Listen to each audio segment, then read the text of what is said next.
Hello, hello, hello, and welcome back to the 12 Days of Christmas. Today is day 7, and I'm so excited to share this gift with you today. And it's a topic that has been a really profound journey for me, and it's decluttering, as you probably saw in the title. So, today, the invitation is just to take one area in your life and see if you can simplify it, release some old things. Maybe you're going to gift some things to friends and family or just to a charity shop and just make more space. Now, the reason why I'm passionate about this is because I know what it's like to be completely overwhelmed with things. Okay.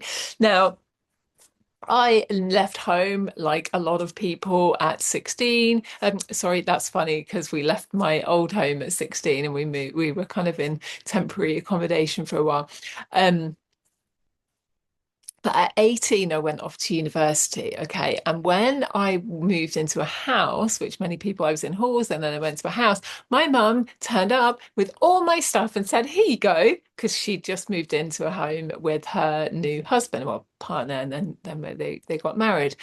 And so I lived in this room with everything I'd ever owned and not got rid of. So I'm talking ticket stubs from concerts, the armbands, all the stuff, all the photos, all the instruments, all the toys that I hadn't got rid of, everything. She was just like, "Here you go." And like, to be fair, we'd already got rid of a lot because we'd moved and we knew we were moving, but it was a lot of stuff.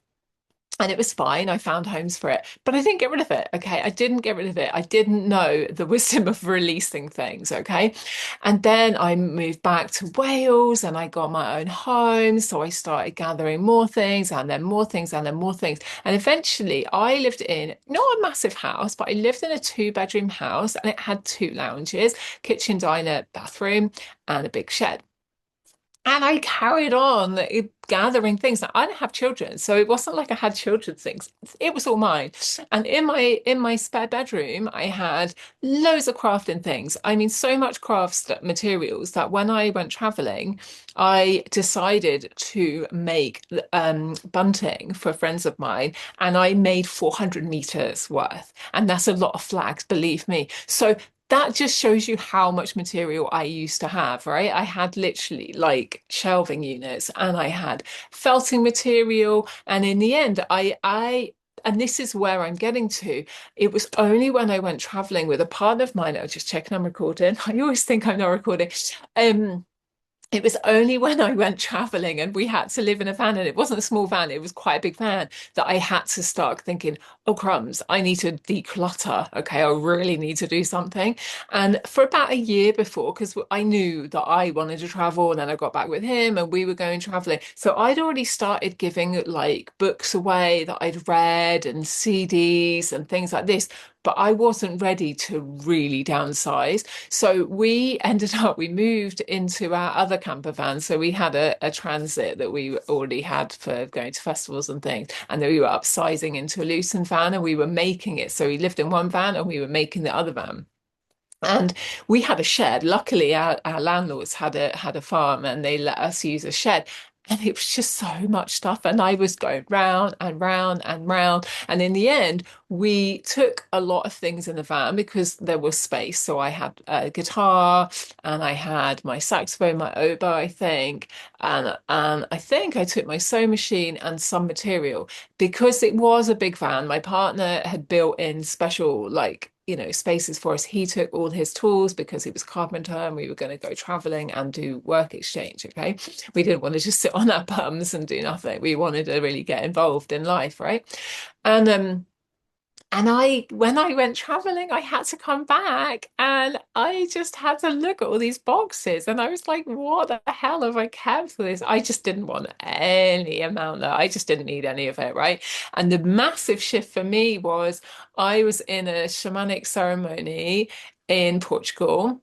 And if you've read any of the books, then you'll know I've written a little bit about it because it was a real watershed moment for me. Because I, rather than being an inactive, passive participant, I really became activated and I was channeling and I was doing all sorts of healing things from my soul, right? My soul just stepped in and it reminded me of when I was sectioned, which is why I wrote the book, Who Called You Crazy? Having a Spiritual Awakening. And I was like, hang on a minute, like, I'm like a shaman. Like I know about this stuff. This is so relevant to me. And the shaman that was holding the space said to us all, he said, you know, a lot of people cling on to external stuff because it's covering up what they don't want to see about themselves. And people often have tattoos and dreadlocks and this and piercings and all this stuff. And I'm sat there with massive stretches in my ears, these really big long dreadlocks. I'd had them 3 times, and most of my adult life I'd had dreadlocks, and I had all this hippie paraphernalia. And I was like, wow, this is me, man, because I knew whenever I would go into these situations, I knew I looked the part, and people were like, "Oh my God, your dreadlocks are so beautiful. You look so lovely." And I used to make clothes, so people always were like, "Oh my God, your clothes are amazing." And I was like, "Yeah, but I don't feel any more me than I do if I'm wearing posh clothes or dirty work clothes or anything, right? I always would feel at odds, right?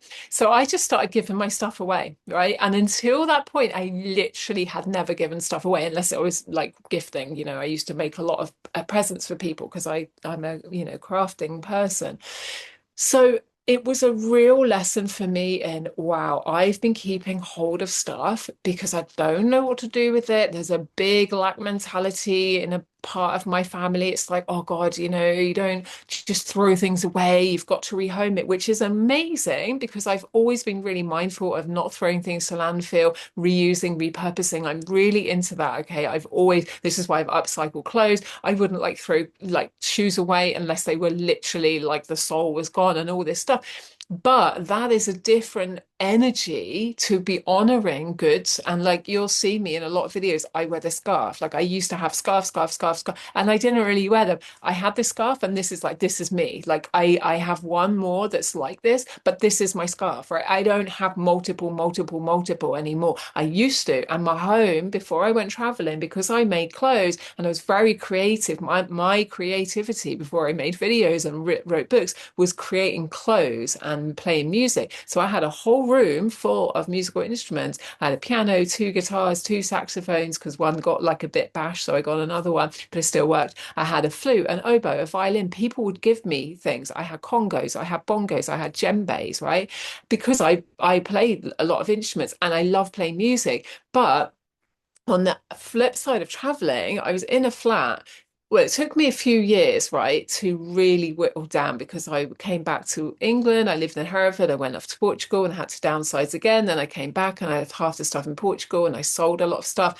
And then a lot of it actually got burnt by in the fires there by from a beautiful lady that bought them from me. So it already was starting to like literally dissolve. And then I got this wind of, I need to make a choice now, a really conscious choice. Am I going to really go for the writing and really like walk this path as the soul that I feel like I am? Or am I going to keep like holding on this stuff because I used to hang out with hippies and I used to do this and da, da, da, da, da. Like ultimately you could almost say I'll never not be a hippie because I really believe in love and peace and harmony, right?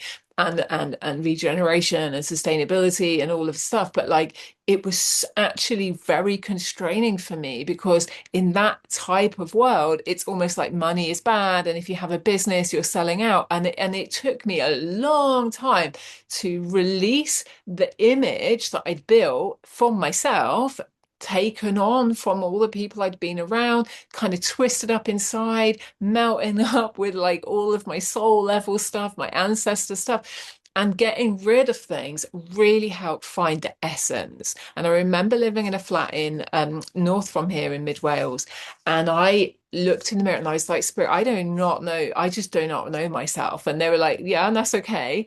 And I was like, what is left? And they're like, what's your essence?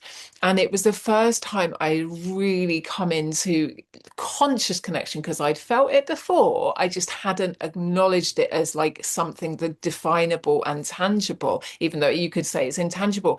But it was the sense of me. And that soul sense is the part of us that is, you could say, immovable. It's our soul essence. It's the pure frequency that you are, which no one else is. There is no one else like you. You can all have the same hair, the clothes, blah, blah, blah. But there's an essence that's you. And this is why it's so important to really be honest. Like, we be the tree that you are. Like, I use this analogy a lot with people. Don't be an oak tree if you're an apple tree. Don't try and be a lemon tree if you're an orange tree. There's no point because you're going to feel whacked out, right? Be who you are inside.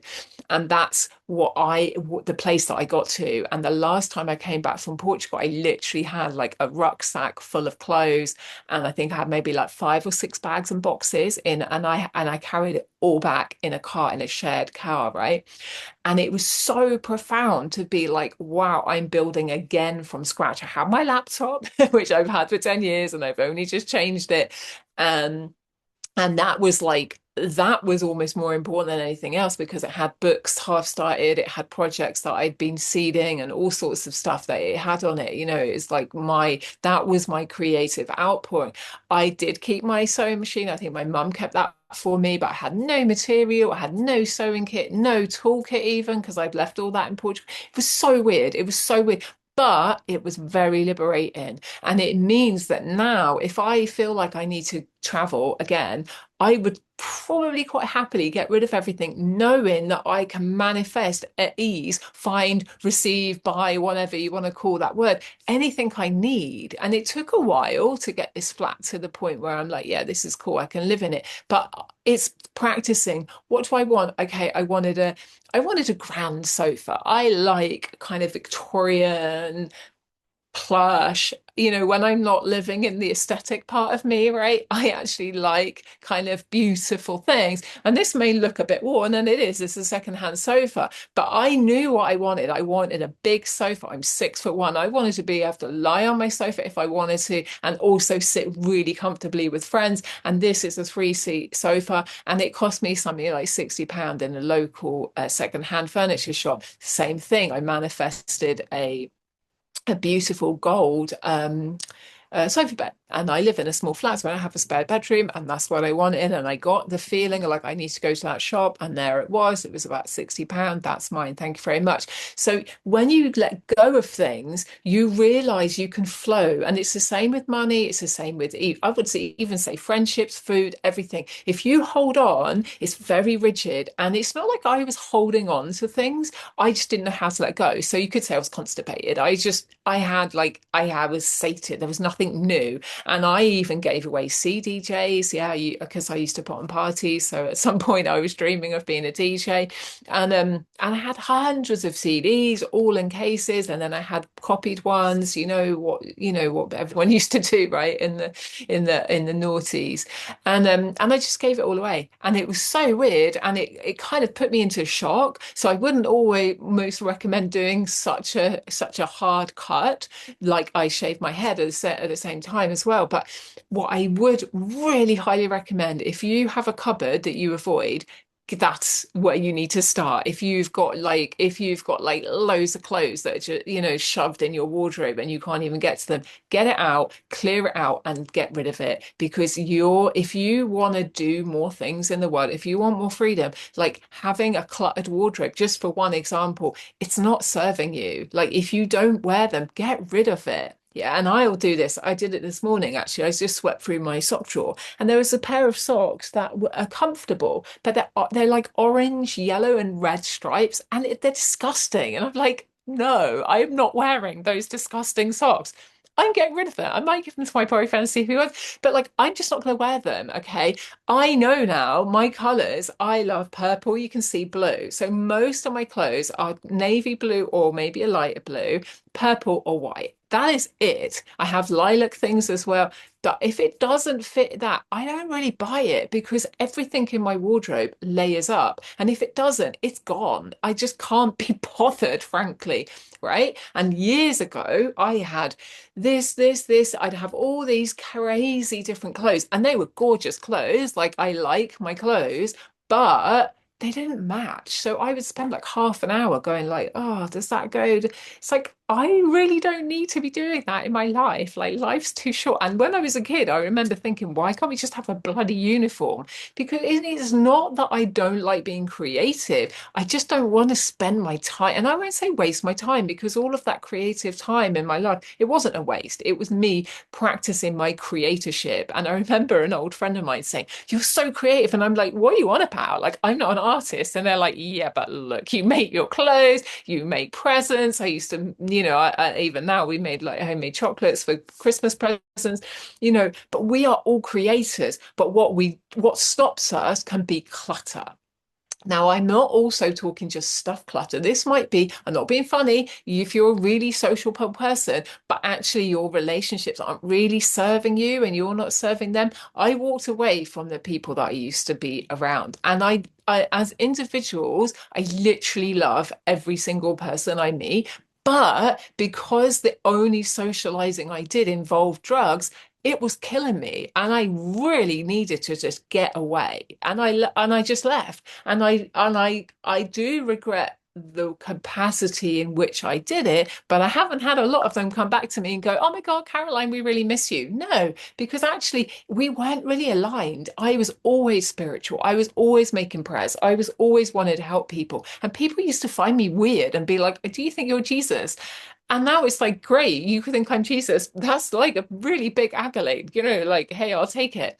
I'm not bothered now. I mean, it's sad because I miss the community, but I have a new community, and they're more sober, conscious, spiritual people that are into healing, which I'm into. And I've had to do a lot of healing in my life, okay? Because we are healing not just this life, not just our childhood, but multiple timelines, okay? We're collapsing timelines and decluttering any part in our life that doesn't serve us lets the new come through. Why do the trees leave their leaves? Leave their leaves. They lose their leaves, and it's the same.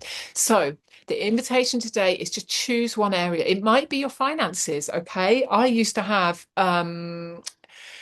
I had like bank accounts I didn't want. Like, I didn't want to have a bank account with like one of the big banks because, let's face it, they fund war. So I changed my bank finally after like 25, 30 years of the same bank. I kind of regretted it in some ways because, you know what, you might need to get a mortgage, but like ultimately it wasn't aligned with me. It just did not sit okay. So guess what? I changed it. I opened a new one. I got a different credit card, and that allows me to have a different energy with money. Okay.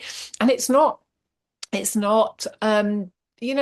about shaming oneself. I'm not saying this to shame you or me or my old self or anybody. I get it 100%. Like I put in the notes, I lived in a house, and I was so depressed. I had to move house because the landlord was selling the house. I've never owned a house.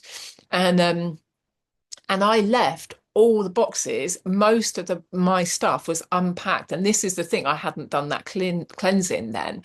And I had just so much stuff. It was like, where am I going to put it? Or I had trinkets and hangings and like presents and things I just didn't, I wasn't using. Okay. And they were all in my spare room. And it wasn't until a friend of mine needed somewhere to live for a while that I actually had to move through it. But I did, I just wasn't in the mood for it. So I really understand it. And that is why I'm so passionate. I could talk for hours about decluttering. And if you're really inspired by this, go on my website, openlotusliving.com/resources, and you will find a coming to peace with your home, I think it's called, but it's basically a PDF that will really guide you through a decluttering. So for me, it's breaking it down. If it's a whole room, that's a lot. Just do one cupboard or one corner. Don't try it all, do it all at once, because once you get into it, you might be there for like a few days because of the emotional connection to things.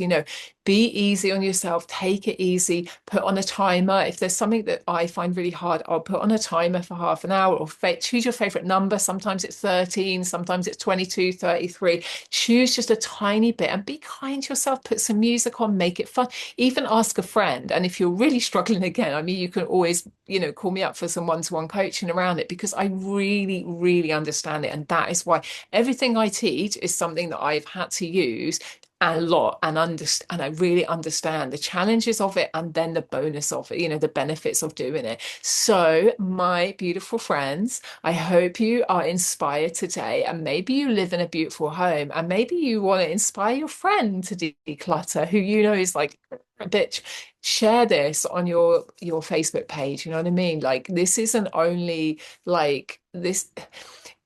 Towns need decluttering. You always know a town that's got like some dead end bloody old factory or something, right? Maybe you create a group in your area, and you actually go, let's declutter area. And something in the spring I'm going to do in my town, I'm going to be starting to do litter picks, because there's little alleyways that are just full of crap, and I'm like, not in my town, like, it's gross. You know what I mean? If you've decluttered, you start working outwards. So I know that I will go through cycles, just so you have a bit of insight in this.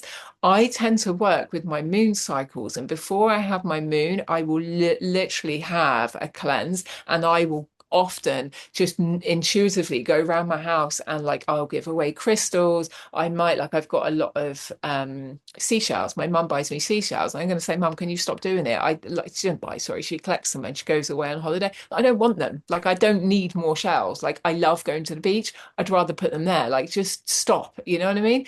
Even decluttering presents that maybe your gran gets you the same thing every year, like, just ask her really kindly, can you not do that? Like, I'd rather you donate the money to charity or something. Okay, it's just streamlining your life and letting more flow happen.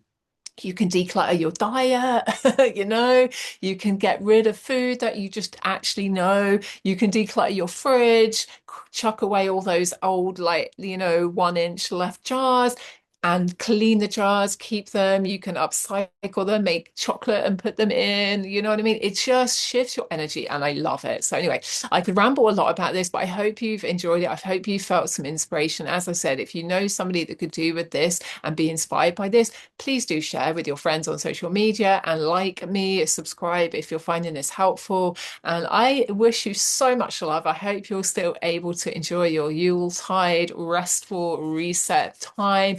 I will see you again tomorrow for day 8. So much love to you, and I will see you soon.